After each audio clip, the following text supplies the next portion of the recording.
আসসালামু আলাইকুম সুপ্রিয় শিক্ষার্থী বন্ধুরা, এখনকার আলোচনা এইচএসসি প্রথম বর্ষ শিক্ষার্থী বন্ধুরা তোমাদের জন্য ইউনিট 9 লেসন 3 অ্যাডোলেসেন্স, যেখানে আমরা শিখব দ্য স্টোরি অফ শিল্পী। তো শিক্ষার্থী বন্ধুরা, আলোচনার পূর্বে সবাইকে স্বাগত জানাচ্ছি। তো প্রথমেই দ্য স্টোরি অফ শিল্পী গল্পটি আমি পড়ে দিচ্ছি। তোমরা পড়ার পূর্বে অবশ্যই টেক্সট বই হাতে নিয়ে আজকের এই প্যাসেজটি তোমরা পড়বে, দেখবে, তাহলেই হয়তো খুব সহজ হয়ে যাবে। বন্ধুরা দেখো, অ্যাডোলেসেন্স শিল্পী ওয়াজ ওনলি 15 years old। শিল্পীর বয়স ছিল কত? মাত্র 15 বছর। When she married Rashid in 2008, যখন সে 2008 সালে রশিদকে বিয়ে করেছিল। এই যে গল্পের শুরু, এই যে প্যাসেজে শুরু হয়ে গেল স্টোরিটি। তাহলে বন্ধুরা, আমরা এই প্যাসেজটি আলোচনা করার পূর্বে আমরা দেখব হচ্ছে এই প্যাসেজটি কয়েকটি পয়েন্টে আকারে আমরা দেখব পয়েন্টে পুরো বিষয়টিতে কি রয়েছে। তাহলে আমরা যেটি দেখছি সেটি হচ্ছে শিল্পী। দেখো, শিল্পী ওয়াজ 15 years old। আমরা যে শিল্পীর কথা বলছি সে শিল্পীর বয়স কত ছিল? 15 বছর ছিল। She married Rashid in 2008। তাহলে আমরা দেখেছি শিল্পী রশিদকে বিয়ে করেছিল তখন তার বয়স কত ছিল? তখন তার বয়স ছিল 8 বছর। দেখো, at that time in the rural Bangladesh, বাংলাদেশের গ্রাম অঞ্চলগুলোতে মেয়েদেরকে বিয়ে দেওয়া, অল্প বয়সে বিয়ে দেওয়া ওয়াজ অ্যান স্ট্যান্ডার্ড প্র্যাকটিস। এটাকে বলা হতো যে স্ট্যান্ডার্ড প্র্যাকটিস ছিল। এখানে স্ট্যান্ডার্ড বলতে বলা হচ্ছে কমন প্র্যাকটিস, যেটাকে বলে খুব বেশি সচরাচর, যে আমার বাড়িতে একটা ছোট ছোয়ার বিয়ে হয়, উমার বাড়ির যে একটা ছোট ছোয়ার বিয়ে হয়, দ্যাট মিনস কমন যেই প্রচলনটা ছিল সেটিকেই বলা হয় স্ট্যান্ডার্ড প্র্যাকটিস। বন্ধুরা দেখো, এরপরে আফটার ওয়েডিং, বিয়ের পরে শিল্পীর যখন বিয়ে হলো, তারপরে শিল্পী joint in a local empowerment group, একটা স্থানীয় একটা বেসরকারি সংস্থায় সে যোগদান করলো, কাজে সেখানে যোগদান করলো, একটা চাকরি করলো, এবং সেখানে তাদের কাজ ছিল কি to provide needed tools to the early girls. অল্প বয়সে মেয়েদেরকে তাদেরকে কি করা হতো? প্রয়োজনীয় জিনিসপত্র সরবরাহ করা হতো, তাদেরকে পরামর্শ দেওয়া হতো কি সম্পর্কে? দেখো, about early marriage and pregnancy. সেই মেয়েদেরকে, বিশেষ করে যে টিনেজার যারা 13 বছর থেকে 19 বছরের যে সকল মেয়েরা রয়েছে, তাদেরকে বলা হতো যে অল্প বয়সে বিয়ে করলে, অল্প বয়সে যদি প্রেগনেন্ট হয়, মা হয়, তাহলে সেক্ষেত্রে একজন ছোট্ট মেয়ের ক্ষেত্রে কি কি ধরনের সমস্যার সম্মুখীন হতে পারে, এই বিষয়গুলো কি করত শিল্পী তাদেরকে তাদের বাড়িতে বাড়িতে গিয়ে, তাদের কাছে গিয়ে তাদেরকে বোঝাতো, প্রয়োজনীয় জিনিসপত্র সরবরাহ করত।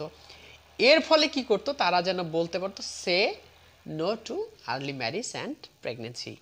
এই সব কিছু জানার পরে যে কোনো মেয়ে, যে কেউ কি করতে পারতো, সিদ্ধান্ত নিতে এবং তারা বাল্যবিবাহকে না বলতে পারতো। যদিও আমরা বিড়ির গায়ে সুন্দর করে লেখা দেখি ধূমপান স্বাস্থ্যের জন্য ক্ষতি করতে, কিন্তু দুঃখজনক হলো যে তারপরে কিন্তু সবাই ধূমপান করে। ঠিক একইভাবে এই জায়গায় কিন্তু ভিকটিমস যারা, আমরা এখানে মেয়েদেরকে বলবো, যারা টিনেজার, তারা কিন্তু অনেক সময় পারিবারিক চাপে, সামাজিক চাপে তারা কিন্তু বিয়ে করতে বাধ্য হতো।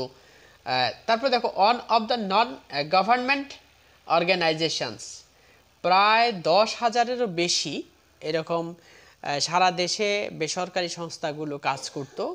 সেই বেসরকারি সংস্থাগুলোর মধ্যে 10,000-এর বেশি সংস্থা ছিল, যেখানের মধ্যে শিল্পী যে এনজিওটিতে কাজ করতো সেটি হচ্ছে একটি।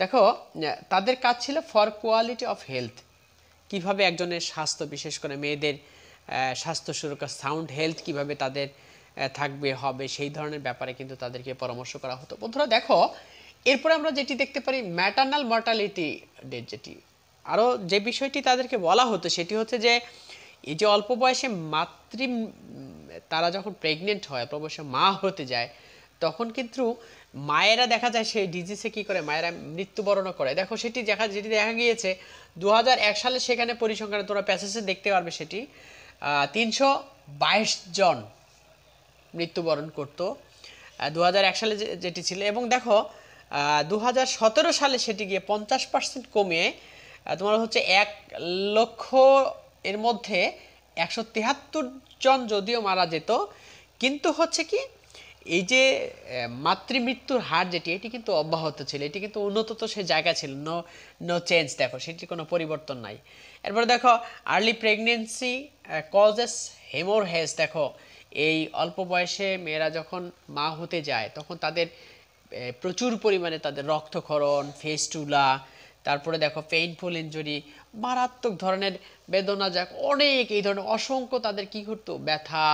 তারপর হচ্ছে অনেক সময় দেখা যায় যে এখন ম্যাক্সিমাম তো সিজারিয়ান কেস, তাদেরকে একটা পার্মানেন্টলি একটা সাফারিং তাদেরকে কি করতে সাফার করতে হয়। বন্ধুরা দেখো একইভাবে হিয়ারিং দ্য ডিজিজ, দেখো শিল্পী কিন্তু ট্রেনার, শিল্পী ট্রেনিং করায়, প্রশিক্ষণ দেয় মেয়েদেরকে। এই প্রশিক্ষণ দিতে দিতে একটা সময় শিল্পীর মনে হলো যে আই এম অলসো ভিক্টিমাইজড, আমি কিন্তু সেই জায়গায়, কারণ হচ্ছে সে যখন একজন মেয়েকে শেখাচ্ছে যে অল্প বয়সে বিয়ে করা যাবে না, অল্প বয়সে মা হওয়া যাবে না, সে যখন আরেকজনকে শেখাচ্ছিল তখন সে কিন্তু মনে করছিল যে ওই যে একই অবস্থা, যে শুনেছো আই এম তো অবাক এমন। At that time she was astonished, সে একেবারে এতটা বেশি হপলেস হয়ে গেল যে আমি যাকে বোঝাচ্ছি আর্লি ম্যারিজ, আর্লি প্রেগনেন্সি কথা, বাট আমি তো আর্লি ম্যারিজের কবলে, আমি তো বাল্যবিবাহ করেছি, এখন যদি আমি অল্প বয়সে মা হতে যাই তাহলে তো সমস্যাগুলো আমার হবে। দেখো বন্ধুরা তারপরে সে কি করলো, দেখো হিয়ারিং দিস, এই সকল ঘটনা শোনার পরে শিল্পী ইনভাইটেড হার হাজব্যান্ড, শিল্পী তার যে হাজব্যান্ড রশিদ তাকে সে বলল বিষয়টা to discuss pregnancy to a counsellor, তাদের যে একজন পরামর্শ ট্রেনার প্রশিক্ষক তার সাথে কথা বলার জন্য সে রশিদকে নিয়ে গেল। তারপর রশিদ এগ্রিড টু ডিলে। তারপর রশিদ, যেহেতু রশিদের উপর প্রেশার ছিল, কেমন প্রেশার ছিল, তার বাবা মা বলতো বিয়ে করছিস এতদিন, আমরা নাতি নাতির মুখ দেখতে চাই, হামা কি নাতি নাতির মুখ দেখি মরিম নেবায়, কত কথা। হ্যাঁ, তারপরে কি সবাই চাপ শুরু করলো, এখন রশিদও তার ওয়াইফকে চাপ সৃষ্টি করলো না। কিন্তু রশিদকে নিয়ে যখন কাউন্সিলরের কাছে গেল, পরামর্শ করলো, রশিদ যখন বুঝতে পারলো bad impact of early marriage and early pregnancy, তখন রশিদ কেবল সিদ্ধান্ত নিল না, আমরা এত তাড়াতাড়ি বাবা হতে চাই না, মাও হতে চাই না, আমরা প্রয়োজনে আরো 5 বছর পরে বাবা মা হবো। বন্ধুরা দেখো চমৎকার একটি প্যাসেজ, দেখো এরপরে দেখো রশিদ যদিও এগ্রি হলো, কিন্তু তারপর রশিদের বাবা মা যেটি ছিল, প্যারেন্টস ইন ল, দেখো শিল্পীর শ্বশুর শাশুড়ি, তারাও তাকে প্রেশার সৃষ্টি করলো, এই ব্যাপারে এতদিন হয়ে গেল, আমরা কি দাদা দাদি হবে না, এরকম পরিস্থিতি। দেখো তাদের সাথে সাথে যোগ হলো রিলেটিভস, মামা খালু দাদা দাদি, হ্যাঁ এই যে আত্মীয় স্বজন যারা আছে তারাও কিন্তু একইভাবে তাকে প্রেশার দেওয়া শুরু করলো, চাপ সৃষ্টি শুরু করলো, মানে এক পর্যায়ে তারা হতাশ হয়ে যাচ্ছিল। হ্যাঁ, তারপর যখন সেই কাউন্সিলরদের দ্বারা যখন তাদের পিতামাতা এলাকাবাসী সবাই যখন প্রশিক্ষিত হলো, তখন তারা কি করতে পারে, দেখো ফাইনালি দে ক্যান আন্ডারস্ট্যান্ড, তারা বুঝতে পারে about the harmful effects of early marriage and pregnancy. জানার পরে দেখো এখন কিন্তু they do not pressurise the couple, এখন তারা আর সেই দম্পতিকে কি করে না, আর চাপ সৃষ্টি করে না যে তোমরা তাড়াতাড়ি বাবা হও মা হও, আমাদেরকে নাতি নাতনির মুখ দেখা, সেটা।